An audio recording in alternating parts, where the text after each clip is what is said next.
My name's Kristen Rough. I saw the ocean for the first time when I was 13, and I remember tasting how salty it was and being amazed at how much salt could be in water. And that's because I grew up in Kansas and Minnesota and never had been to the ocean before. But my father and I learned how to scuba dive for the next year. And so we spent my teenage years going on dive vacations to the Caribbean and to Hawaii. And so when it came time for me to pick a college, I decided to study biology, but I didn't really know what would happen next. I didn't know what science was or what the life of an academic was. Maybe a semester into college, I found out about a lab that was studying corals on campus. So I kind of lobbied my way in, even though that wasn't really encouraged for freshmen. And 4 years later, my advisors were saying, "Where are you going to grad school? You've got to keep doing this." So I kind of found my way to science through a family activity, through a father-daughter bonding experience. And then it kind of just fit with all the other things I was interested in. Discovery, being curious, being inquisitive, working with little tiny things with my hands, kind of fit all those different things. So what I do now is study how corals reproduce in the Caribbean. We study when they reproduce, how they make babies, how their babies survive, how we can help them survive better, what signals they're looking for and searching for when they arrive on a reef. And we try to understand not only how conservation on a large scale can help all of those things happen, but also how we might be able to kind of give a hand in the bottlenecks, the places where they really need the most help. So it's partly work in the water at night and diving and crazy hours and crazy places, and some of it is just lab work and pipetting over and over and over again, trying to keep these little tiny animals alive. What do you like most about it, and what do you like least? Ooh, the thing I like most about studying corals is they're very strange animals. They're so primitive. They are slimy, they build a calcium skeleton underneath themselves, they don't move as adults. So you have to be really creative when you try to think about what matters to them. If you have a pet, you have a dog looking at you with sad eyes, you kind of can guess what matters to them or what they want, but when you're looking at this kind of slimy, gooey, rocky animal on the bottom of the ocean, to try to figure out what it really needs to survive is a much trickier puzzle. So it's always fun and a good challenge to try to understand what makes them tick and what they need to survive. So just the creative challenge is one of my favorite things. The other thing I love is getting to go diving at night. You know, sometimes you go, I don't really want to go diving tonight. I want to go watch Netflix and eat potato chips. But as soon as you're underwater and there's sounds and colors and fluorescence and there's animals out eating that don't feed it during the day, as soon as you're there, you're always so glad that you're there. Getting to dive at night is one of the big perks. I would say one of the hardest parts about it is that it sometimes is lonely. People don't necessarily know what you do. They think it's all bikinis and tropical islands and glamour and luxury, but it's hard, it's painful, it can be lonely, and it's often true that you're not really recognized for the work you're doing until you have that big paper or you have that big discovery. So the stretches between the achievements are long. And for somebody who's used to kind of the academic schedule where you've got a test today and a test next week, and somebody who's used to having kind of regular feedback and milestones to hit, it can be pretty lonely to just sort of wait years and years in between big achievements and big successes. The award from Wings and being included in this group of fellows changed how I think about my own work in a pretty powerful way. I would have never put myself under the category of explorer. I've never been to the South Pole. I've never been to the bottom of the sea in a submersible.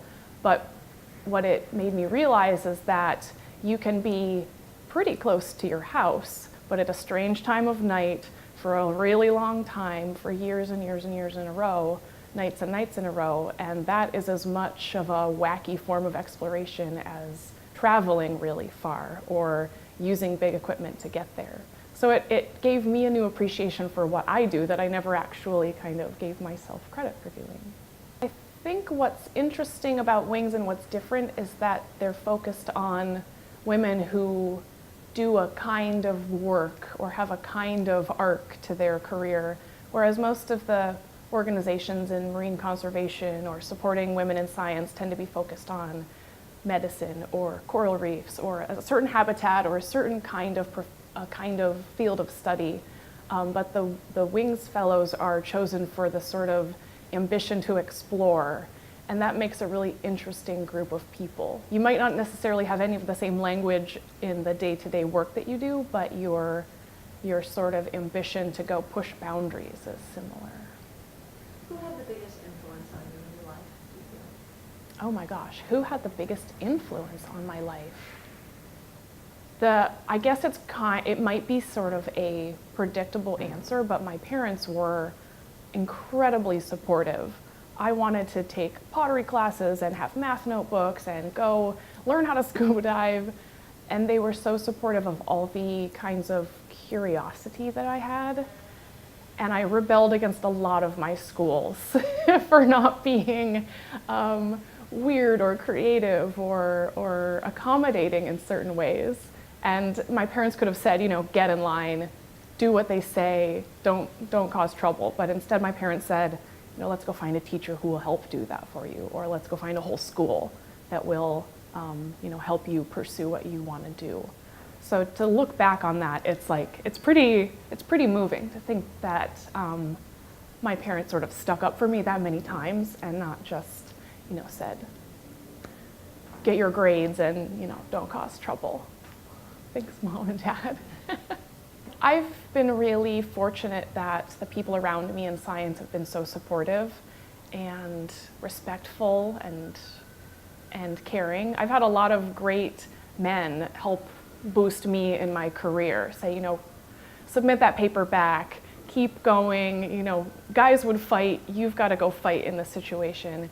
And that's something I think often we don't appreciate, that sometimes women's strongest advocates in science are men. Sometimes they're the people who can sort of pull you the furthest because they can see the difference in how they would act and how we would act, and they can cheer you along. And I've been really fortunate that I haven't suffered a lot of discrimination or harassment, but I know dozens of women who've had really terrible things happen to them in their labs, in the field, in professional conferences. Everything from assault to stalking to just needles and sort of cheapening of the work that they do.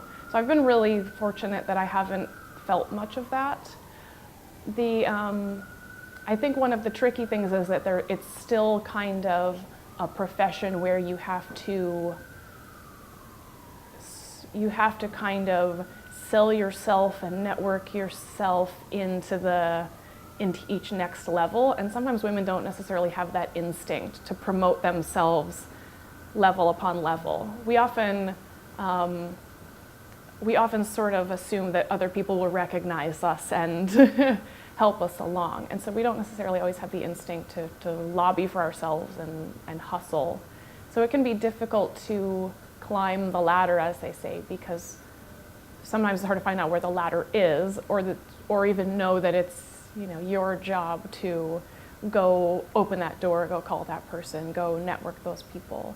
So it's kind of difficult to figure out the unwritten rules, considering that it was an old boys club. It doesn't feel like that as much anymore, but there are still a lot of unwritten rules that are not obvious to anybody who's joining the club. And so now we have to talk about getting into science. Like either advice to yourself or to other young women who are Yeah. Well, certainly when you tell somebody you're a marine biologist, everyone goes, "Oh, that's what I wanted to be when I was growing up." And I usually say, "Well, you probably picked a better career, whether it's finance or medicine or something like that, because marine biology isn't the glamorous dolphin training, yachting, sunbathing life that everybody assumes it is all the time. There's moments that are beautiful and magical, and the adventures and the travel are amazing, but a lot of marine biology is math and writing and statistics and computer science. So the thing that I usually tell young women and young men who want to get into marine biology or any field of science is to get really good at all those other things. Get really good at statistics and writing and public speaking and get really good at computer programming. The way that you get in isn't actually that you study marine biology. The way that you get in is that you have a talent that you can bring to that field that allows you to set yourself apart, but also allows you to discover things that other people wouldn't discover. The other thing that I tell youngsters when they want to become scientists is just to go volunteer. Volunteer at an aquarium or a science museum or in a lab, because the game is more about proving yourself and the doors starting to open, and a lot less, it matters a lot how people recommend you to their colleagues and how the personal references are passed along. So I tell kids to go prove themselves in one place, and then their supervisor in that location will help them get through the next door. What's starting to change our frame of mind and what's going to help us, I think and plan for the long term, is that finally now we're coming up with ways to incorporate the value of nature into the world of economics and the world of policy in a rigorous way. So to give you an example, it used to be that a fish in the ocean was anyone's to catch. And it wasn't until you caught that fish that it really had any monetary value. So the first person to get the fish was the one that made the money from the fish. And this led to what we call derby fisheries. You might have a season that was only 3 days long because that was the maximum number of fish you could catch in a year. And it was the tragedy of the commons, the race to the bottom to catch every single fish. Now what we have is systems that allow people to own those fish before they catch them, and they can wait till the market price is right. They can wait until the ships with the freezers are in the right place at the right time so that the fish is fresher. And all of a sudden you have an incentive to protect that fish until it's big enough and catch it at the right time. So we've finally seen nature become part of economics. And what that does is it lets governments put a money value on nature before it's ruined, before it's turned into fish meal, or before the beach is plowed for a hotel. That has been more powerful for conservation in the last 10 years than I could have predicted. I've been stunned at how quickly things are starting to change because we're finally able to think about nature the way we think about money. We think about how interest rates affect the growth of our assets, and now we can do the same thing with trees and fish and coral reefs. I think that's going to help us a lot. If I had to put something on billboard for everyone to read, it would just say, "Be nice." I think that's my Kansas roots and my Midwestern upbringing. We're not going to do well when we all trample each other and insult each other. And if you're nice to one another, that affects how you see nature and animals and everything else around you. So it's short-sighted of us to be mean to one another, and that's the same for nature. It's the same as how we treat the world.